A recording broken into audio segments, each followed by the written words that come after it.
सुप्रभात बच्चों। आज हम बालराम कथा का पाठ 5 चित्रकूट में भरत पढ़ेंगे। जब राम को 14 वर्ष का वनवास हुआ तब भरत अपनी ननिहाल में थे। अयोध्या की घटनाओं से सर्वथा अनभिज्ञ थे, लेकिन वे चिंतित थे। उन्होंने एक सपना देखा था, पर उसका अर्थ पूरी तरह नहीं समझ पा रहे थे। सगी साथियों के साथ बातचीत में उन्होंने कहा, मैं नहीं जानता कि उसका अर्थ क्या है, पर सपने से मुझे डर लगने लगा है। मैंने देखा कि समुद्र सूख गया है, चंद्रमा धरती पर गिर पड़े, वृक्ष सूख गए, एक राक्षसी पिता को खींचकर ले जा रहे हैं। वे रथ पर बैठे रथ गधे खींच रहे। जिस समय भरत मित्रों को अपना सपना सुना रहे थे, उसी समय अयोध्या के घुड़सवार दूत वहां आ पहुंचे। कैकेयी राज ने भरत को विदा किया। 100 रथों और सेना के साथ उन्हें घुड़सवारों से अधिक समय लगा। लंबा रास्ता पकड़ना पड़ा। सेना और रथ खतों से होकर नहीं जा सकते थे। वे 8 दिन के बाद अयोध्या पहुंचे। नदी पर्वत लांघते थके हुए थे और चिंतित। भरत ने अयोध्या नगरी को दूर से देखा। नगर उन्हें सामान्य नहीं लगा, बदला बदला सा था। अनिष्ट की शंका उनके मन में और गहरी हो गई। यह मेरी अयोध्या नहीं है, क्या हो गया है इसे? उन्होंने पूछा। सड़कें सुनी है, बाग बगीचे उदास है, सब लोग कहाँ गए? वह तमुलनाथ का है। तमुलनाथ मतलब बहुत शोर, क्योंकि अयोध्या में हमेशा शोर रहता था। पक्षी भी कलरव नहीं कर रहे। इतनी चुप्पी क्यों? किसी ने भरत के प्रश्नों का उत्तर नहीं दिया। नगर पहुंचते ही भरत सीधे राजभवन गए, महाराज की प्रासाद की ओर, और वहां उन्हें महाराज नहीं दिखाई दे रहे थे। फिर वह कैकेयी के महल की ओर चले गए। माँ ने आगे बढ़कर पुत्र को गले लगा लिया, परंतु भरत की आंखें पिता को ढूंढ रही थी। उन्होंने माँ से पूछा, पुत्र, तुम्हारे पिता चले गए हैं वहाँ जहाँ एक दिन सबको जाना होता है, उनका निधन हो गया है। भरत को अपने पिता की मृत्यु का बड़ा दुख हुआ। भरत ने कैकेयी से राम के वन जाने का कारण पूछा तो कैकेयी सारी बात बता दी। उन्होंने कैकेयी ने ही महाराज दशरथ से राम के वन जाने का वरदान मांगा था, ताकि उनको भरत को राज्य की राजगद्दी मिल सके। यह सुनकर भरत कैकेयी पर बहुत नाराज हुए और उन्हें काफी भला बुरा कहा। फिर वह माता कौशल्या से मिले और उनसे क्षमा मांगी। सब लोगों ने उनसे राजगद्दी पर बैठने के लिए कहा, तो भरत ने राजगद्दी पर बैठने से इनकार कर दिया। वह बोले कि यह राजगद्दी राम की है और मैं राम को वन से बुलाकर लाऊंगा और वही इस राज्यगद्दी को संभालेंगे। भरत अपना क्रोध रोक नहीं सके। वह जोर जोर से चिल्लाने पड़े, यह तुमने क्या किया माँ? ऐसा अनर्थ, घोर अपराध। अपराधी हो तुम। वन तुम्हें जाना चाहिए था, राम को नहीं। मेरे लिए यह राज अर्थ ही नहीं। पिता को खोकर, भाई से बिछड़ कर, नहीं चाहिए मुझे ऐसा राज। इस बीच मंत्रीगण और सभासद भी वहां आ गए। भरत बोलते रहे, तुमने पाप किया है माते। इतना साहस कहाँ से आया तुम में? किसने तुम्हारी बुद्धि भ्रष्ट की? उल्टा पाठ किसने पढ़ाया? यह अपराध अक्षम्य है। अक्षम्य मतलब वो जिसे क्षमा नहीं किया जा सके। मैं राजपद नहीं ग्रहण करूंगा। तुमने ऐसे सोचा कैसे? सभासदों की ओर मुड़ते हुए भरत ने हाथ जोड़कर कहा, आप मेरी बात सुन लो। माँ, मैं राम की सौगंध खाकर कहता हूँ, मैं राम के पास जाऊंगा, उन्हें मना कर लाऊंगा, उन्हें प्रार्थना करूंगा कि वे गद्दी संभाल ले, मैं दास बनकर रहूंगा। भरत बहुत उत्तेजित हो गए थे, स्वयं पर नियंत्रण नहीं रख सके। बोलते बोलते उनकी सांस उखड़ने लगी। वे चकराकर धरती पर गिर पड़े। भरत रानी कौशल्या के महल की ओर चल पड़े। उनसे लिपटकर बच्चों की तरह बिखर कर रोए, उनके चरणों में गिर पड़े। कौशल्या आहती। उन्होंने कहा, पुत्र तुम्हारी मनोकामना पूरी हुई, तुम जो चाहते थे वो हो गया। राम अब जंगल में है, अयोध्या का राज तुम्हारा है। बस मुझे एक दुख है कि कैकेयी ने ये राज लेने का जो तरीका अपनाया वह अनुचित था, निर्मम था। तुम राज करो पुत्र, पर मुझ पर एक दया करो, मुझे मेरे राम के पास भिजवा दो।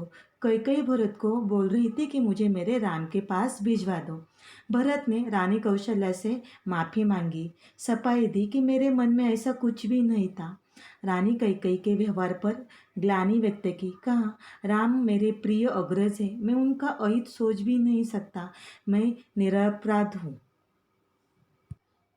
भरत ने कौशल्या से क्षमा मांगी और भरत सारी रात फुट फुट कर रोते रहे। सुबह तक शत्रुघ्न को पता चल गया था कि कैकेयी के कान किसने भरे। मंथरा अयोध्या के घटनाक्रम से घबरा गई थी, छिप गई थी।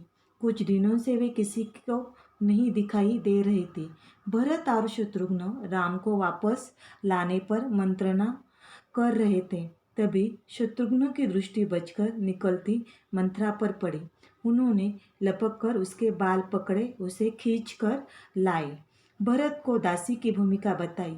शत्रुघ्न ने उसे जान से मार देने पर अद्यत थे। भरत ने बीच बचाव किया कि हमें ऐसा करना उचित नहीं है। यह बात भरत ने शत्रुघ्न से बता दी।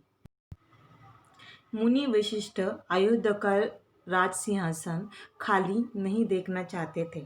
खाली सिंहासन के खतरों से वे परिचित थे। उन्होंने सभा बुलाई, भरत और शत्रुघ्न को आमंत्रित किया। भरत से कहा, वत्स तुम राज का संभाल लो। पिता के निधन और बड़े भाई के वन गमन के बाद यही उचित है। भरत ने महर्षि का आग्रह अस्वीकार कर दिया। बोले, मुनिवर, यह राज्य राम का है, वे इसके अधिकारी है। मैं यह पाप नहीं कर सकता। हम वन जाएंगे और राम को वापस लाएंगे। उनको कहेंगे कि आप अयोध्या वापस आ जाओ। वन जाने के लिए सभी तैयार थे। भरत ने सबके मन की बात कही थी। सबकी इच्छा थी कि राम अयोध्या लौट आए। अगली सुबह भरत सभी मंत्रियों और सभासदों के साथ वन के लिए चले। गुरु वशिष्ठ साथ थे, नगरवासी भी थे, अयोध्या की चतुरंगनी सेना तो ही थे। भरत के साथ पूरे अयोध्या के लोग चित्रकूट पहुंच गए थे। वहाँ एक आश्रम था महर्षि भरद्वाज का, गंगा यमुना के संगम पर। राम आश्रम में नहीं रहना चाहते थे ताकि महर्षि को असुविधा न हो। महर्षि ने उन्हें एक पहाड़ी दिखाई, सुंदर स्थान, सुरम्य दृश्य, पर्णकुटी वही बनाई गई। पर्णकुटी मतलब पत्तों से बनी हुई कुटिया। भरत को सूचना मिल गई थी, वे चित्रकूट ही आ रहे थे। पूरे दल बल के साथ सेना के चलने से आसमान धूल से अट गया। हर ओर कोलाहल। निषदराज गुहो को सेना देखकर कुछ संदेह हुआ। कहीं रजमत में आकर भरत राम पर आक्रमण करने तो नहीं आ रहे। सही स्थिति का पता चल नहीं रहा था। भरत की अगवानी की गंगा पार करने के लिए देखते देखते 500-900 नावें जुटा दी। रास्ते में मुनि भरद्वाज का आश्रम पड़ा। उन्होंने भरत को राम का समाचार दिया, वह मार्ग दिखाया। जिधर से राम गए वह पहाड़ी दिखाई जहाँ राम ने पर्णकुटी बनाई। अयोध्या वासियों ने रात आश्रम में ही बिताई, इस संतोष के साथ कि राम अब दूर नहीं है। आगे जंगल घना था। सेना चली तो वन में खलबली मच गई। जानवर इधर उधर भागने लगे। पक्षियों ने भी अपना बसेरा छोड़ दिया था। लक्ष्मण पहरा दे रहे थे। कोलाहल उन्होंने भी सुना। वे एक ऊंचे पेड़ पर चढ़ गए देखने के लिए कि मामला क्या है। लक्ष्मण ने देखा कि विराट सेना चली आ रही है। सेना का ध्वज जाना पहचाना था। अयोध्या की सेना थी। वे उत्तर की ओर आगे बढ़ रहे थे। लक्ष्मण ने पेड़ से ही चिक्कर कहा, भैया, भरत सेना के साथ इधर आ रहा है। लगता है वे हमें मार डालना चाहते हैं ताकि एक छत्र राज कर सके। राम कुटी से बाहर आ गए। उन्होंने लक्ष्मण को समझाया कि भरत हम पर हमला नहीं करेगा, कभी नहीं होगा ऐसा। वह हमें लोगों से भेंट करने आ रहा है। भेंट के लिए सेना के साथ आने की क्या जरूरत है भैया? दो भाइयों के मिलन में सेना का क्या काम है? लक्ष्मण आश्वस्त नहीं थे। वे सेना पर आक्रमण करना चाहते थे। राम ने उन्हें रोक दिया। भरत ने अपनी सेना को पहाड़ी के नीचे ही रोक दिया। नगरवासियों से भी वही ठहरने का कहा। कोलाहल थम गया। उसकी जगह पुन वन की नैसर्गिक शांति ने ले ली। भरत ने पहाड़ी को प्रणाम किया। शत्रुघ्नों को साथ लेकर नंगे पांव ऊपर चढ़े। पांवों की गति अचानक बढ़ गई। भाई से मिलने की उत्कंठा में वे और प्रतीक्षा नहीं कर सकते थे। पहाड़ी पर दूर से उन्हें एक छवि प्रतिमा दिखाई दी। वह राम थे, शिला पर बैठे हुए। पास से सीता और लक्ष्मण बैठे थे। भरत दौड़ पड़े, राम के चरणों में गिर पड़े। उनके मुंह से एक शब्द भी नहीं निकला। शत्रुघ्न ने भी राम के चरण वंदना की। बोले वे भी नहीं। उन्होंने दोनों को उठाकर सीने से लगा लिया। सबकी आंखों में आंसू थे। भरत ने साहस जुटाकर कहा, बड़े भाई को यह सूचना देने का कि पिता दशरथ नहीं रहे एक दुखद समाचार है भ्राता। बहुत कठिनाई से उन्होंने कहा कि हमारे पिता नहीं रहे। आपके आने के छठे दिन दुख में प्राण त्याग दिए। राम सन्न रह गए, शोक में डूब गए। राम को पता चला कि भरत के साथ केवल सेना नहीं आई है, नगरवासी आए हैं, गुरुजन आए हैं, माता आए हैं, कई भी। राम लक्ष्मण पहाड़ी से उतरकर उनसे भेंट करने के लिए आ गए। उन्होंने सबको गले लगा लिया। सीता को तपस्विनी के वेश में देखकर माताएं दुखी हुई। राम ने कैकेयी को प्रणाम किया। सहज भाव से कैकेयी मन ही मन पछता रही थी कि यह मैंने क्या किया है। अगले दिन भरत ने राम से राजग्रहण का आग्रह किया। समझाया कि भैया आप अयोध्या लौट चले। राम इसके लिए तैयार नहीं हुए। पिता की जो आज्ञा है उनका पालन करना मुझे अनिवार्य है। पिता के मृत्यु के बाद भी मैं उनका वचन नहीं तोड़ सकता। भरत को उन्होंने बहुत समझाया कि अब तुम राजगद्दी आप संभालो, यह पिता की आज्ञा है। राम भरत संवाद के समय मंत्री और सभासद वहां उपस्थित थे। मुनि वशिष्ठ भी भरत बार बार राम से लौटने का आग्रह करते रहे। राम हर बार पूरी तरह विनम्रता और दृढ़ता के साथ इसे अस्वीकार करते रहे। महर्षि वशिष्ठ ने कहा, राम, रघुकुल की परंपरा में राजा ज्येष्ठ पुत्र ही होता है। तुम्हें अयोध्या लौटकर अपना दायित्व निभाना चाहिए। इसे में कुल का मान है।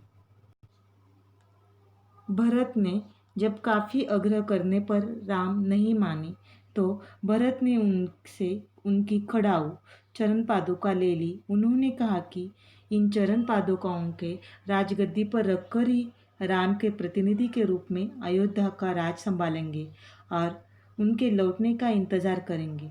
उसके पश्चात भरत अयोध्या की ओर लौट गए और उन्होंने राम के चरण पादुका को राजगद्दी पर स्थापित किया और उनके प्रतिनिधि बनकर अयोध्या पर राज करने की प्रतिज्ञा ली। उन्होंने राजश्री जीवन त्याग दिया और नंदीग्राम में एक कुटी बनाकर साधु की तरह रहने लगे और वहीं से राजकाज की व्यवस्था चलाने लगे। धन्यवाद।